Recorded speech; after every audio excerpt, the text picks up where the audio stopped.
Paysiga. Ha? Ma'qulcha men yaxshi ko'rmas bo'lib qopti. Adaş, sen yaxshi ko'rmayman dedim ha?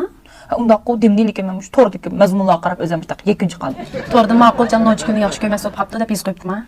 Unda qo demabdilash ikkinchi to'rda qarab sizni yaxshi ko'rgan er kishi sizni uchuringizga sekund ichida javob qaytardi debdi. Ma'qulcha doim vaqtida qaytarmaydi.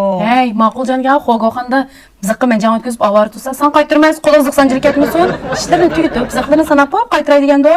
O'g'rasa. Unda bu sen men yaxshi ko'raman da. Albatta yaxshi ko'rdi. Yarim sening ishqingda oshpazdan bo'ldidir. Men deb anochiga xo'goxamroq deb xo'goxanda tanjang bo'lgan-ku ma'quljon. Asli yaxshi ko'rganda adasha. Men yaxshi ko'rmaysa deb uni urishib ko'ngni og'ritib ketganman. Erimni ko'nglab qo'ysam bo'ldi ekan deydi. Mush to'g'ri qarasam qaramış. Eringizni ko'ngli olmoqchi bo'lsangiz, yo'qolma bo'ling, aykilar deb qo'ygandik. Men bir sinab baxmasam shu ishlarni.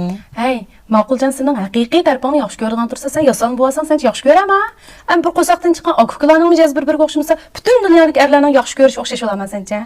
Yani bir sünçe daş eringiz özünüz qaratmoqchi bo'lsangiz, ishi bilir deb tikamiz beparvo turib olaymi? Ishi olsangiz xanim, ishi olgan yo'l ochiq deb yo'lsab qo'ymasin. Usta bularmi? Qanaqdan bularmisa? Ay sen mush to'rdagi mushu eringizni unda qiling degan narsani o'rganib, taktik o'rganib charchimadingmi adash? Endi yaxshi ayol bo'lar, layoqatli ona bo'lay deb mazmun ko'rganing to'g'ri. Endi tanlab ko'rmamsa adash ularni. Endi menchi bo'lsa oila degan adash, haqiqiy o'zimiz bo'lib, erkin yashaydigan makon deb o'ylayman endi.